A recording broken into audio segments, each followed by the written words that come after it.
saya Dr. Iban Nabila yang berjaga di klinik ini. Jadi saya berbicara dengan Bapak siapa? Pak Noval. Bapak Noval, Bapak datang bersama anak Bapak ya Pak ya? Iya.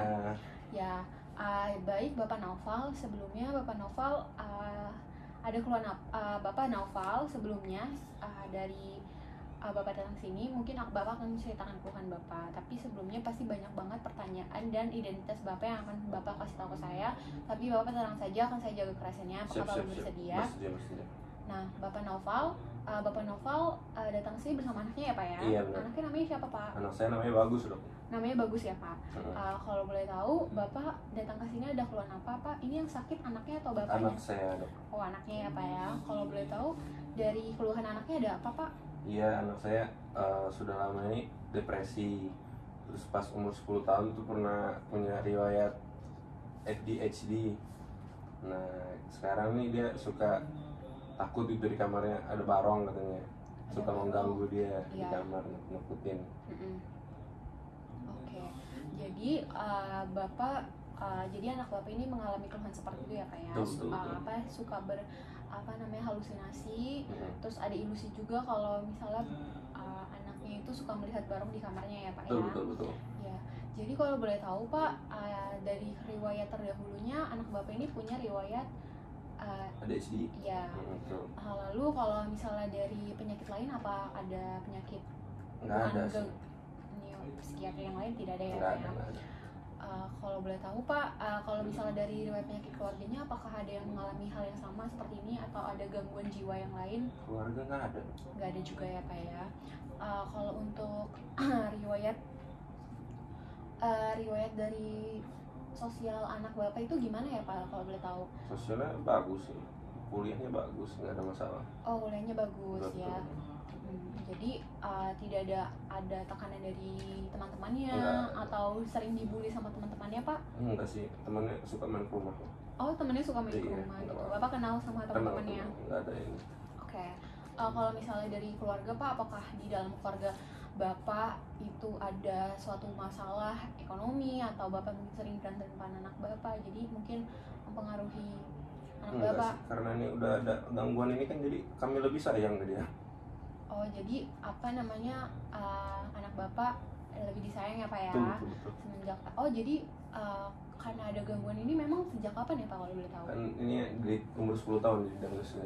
Oh, jadi tahunya dari 10 tahun yang lalu dari gitu. Umur 10 tahun. Kalau misalnya dari cerita-cerita yang diceritakan anak Bapak kayak ada barong di kamar itu, Bapak sering diceritain atau apa baru-baru ini? Baru-baru belakangan ini ya Pak ya? Ya baiklah.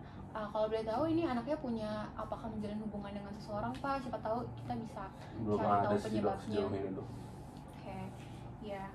Kalau misalnya Pak, saya mau nanya. Jadi kalau misalnya dari anak Bapak ini riwayat kayak persalinan, pertumbuhan dan perkembangannya itu bagaimana ya Pak? Normal sih, normal. Normal aja ya Pak ya. Maksudnya cuman ada gangguan pada saat umur 10 tahun gitu aja ya Pak ya.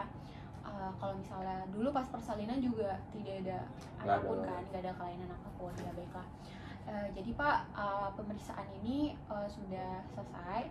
Jadi selanjutnya saya akan melakukan pemeriksaan. Saya bukan pemeriksaan, anamnesisnya sudah selesai Pak. Jadi anamnesis selanjutnya saya akan mengajukan beberapa pertanyaan ke anak Bapak. Siap. Ya kan ya Pak. Bapak bisa tunggu di situ atau bisa juga Bapak tunggu di luar ruangan juga nggak apa-apa gitu. Baik, terima kasih Pak. Terima kasih dok. Ya.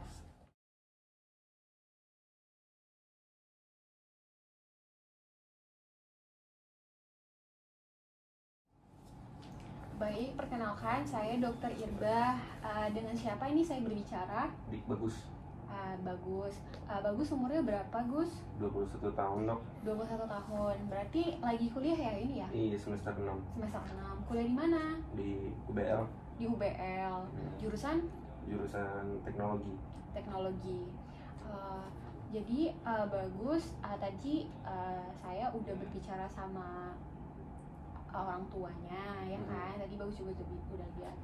Nah, jadi tuh orang tuanya, jadi ayah Bagus itu tuh merasa kalau Bagus itu tuh ada kelainan, jadi dibawa ke sini. Enggak.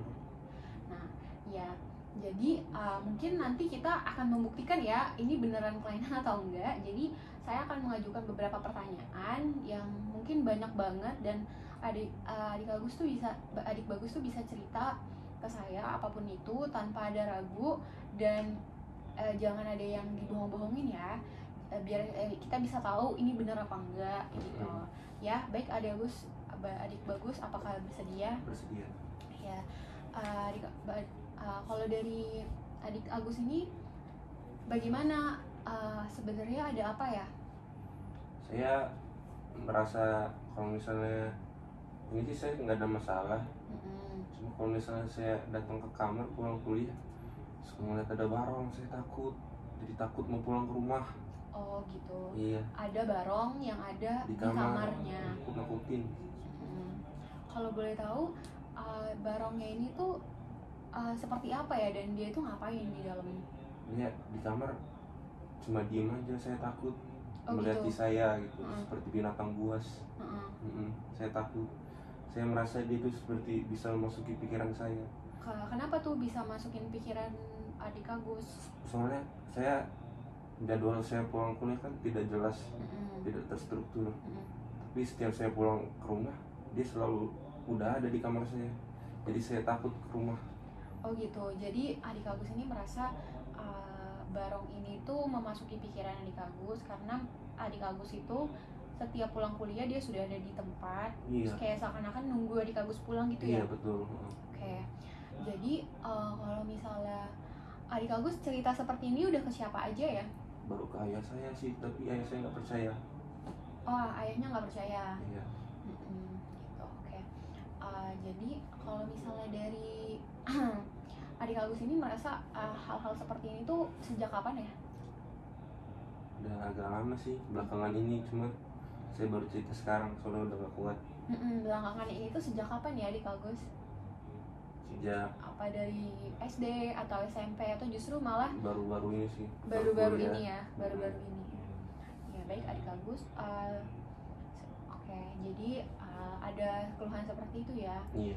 Adik Agus merasa nggak sih kalau itu tuh merupakan suatu keanehan dalam diri adik Agus, atau emang itu benar-benar bukan suatu keanehan ya? Bukan sih, saya merasa bukan keanehan. Oh, emang benar-benar adik Agus merasa itu tuh emang adik Agus melihatnya itu dengan beneran ada. Mata adik Agus sendiri gitu, emang beneran ada gitu, benar-benar memasuki pikiran adik Agus gitu. Oke. Adik Agus mungkin saya akan bertanya lagi nih. Kalau misalnya adik Agus ini kalau merasa saya pengen menilai apakah adik Agus ini tuh untuk penilaian terhadap apa nih? Ya. Jadi adik Agus, saya mau bertanya, kalau misalnya dari adik Agus nih, misalnya adik Agus berbohong dari cerita adik Agus, adik Agus tahu nggak kalau itu tuh merupakan suatu kesalahan, tidak boleh berbohong? Tahu ya. Berarti ini percakapan ini tuh adik Agus merasa kalau ini tidak bohong ya? Iya betul. Semuanya ya. Ya. Baik, adik Agus saya mau bertanya, tadi yang ngasih sarapan siapa ya, yang buat sarapan? Mamanya berarti ada di rumah ya? Ada di rumah. Iya, terus kalau tadi kesini sama siapa? Sama ayah. Sama ayah. Oke, berdua aja ya berarti ya? Betul. Oke. Tahu nggak kita lagi di mana nih sekarang? Di kamar. Kamar praktek. Iya, kamar praktek. Tahu sekarang jam berapa dan tanggal berapa? Jam 7, tanggal 14 April. Ya, oke. Baiklah, dari tampak pada saat pasien datang itu dia pasien tampak deskripsi umumnya, pasien terlihat rapi ya, sesuai dengan umurnya, berpakaian rapi juga, tidak memakai pakaian yang mencolok. Dari sikap pasien, dia itu mengalami seperti depresi karena dia sangat hipoaktif pasiennya, tidak terlalu banyak berinteraksi, di mana pasien itu hanya menjawab pertanyaan yang menjawab sesuai dengan pertanyaan yang saya ajukan saja. Di samping itu pasien tidak menceritakan secara seperti yang bapaknya ceritakan. Lalu untuk afek mood dan afeknya, pasien ini tuh moodnya lebih ke tidak ada semangat ya, dia sepertinya lesu banget, sedangkan untuk afeknya itu dia sangat kurang ekspresif gitu. Jadi lalu untuk daya nilai dan tilikannya, kalau dari daya nilainya ini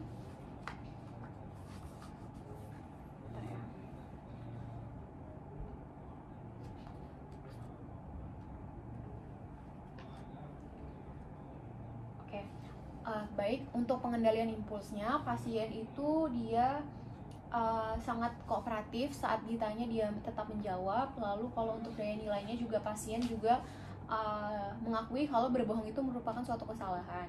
Serta tilikannya itu dari 6 derajat, pasien menyangkal bahwa dirinya itu tuh sakit, jadi dia merasa kalau yang dia rasakan itu dia tidak sakit, sehingga pasien mengalami memiliki derajat 1. Lalu untuk taraf dapat dipercaya, pasien itu dari segala omongannya sepertinya dapat dipercaya, karena apa yang bapaknya sudah cerita itu pasien menceritakan sesuai apa yang diceritakan oleh ayahnya, namun tidak selengkap oleh ayahnya. Ya baik, selanjutnya Bapak, kita akan melakukan pemeriksaan fisik ya Pak ya. Bapak bisa tidur di atas bed, saya akan menyiapkan alat terlebih dahulu. Dah.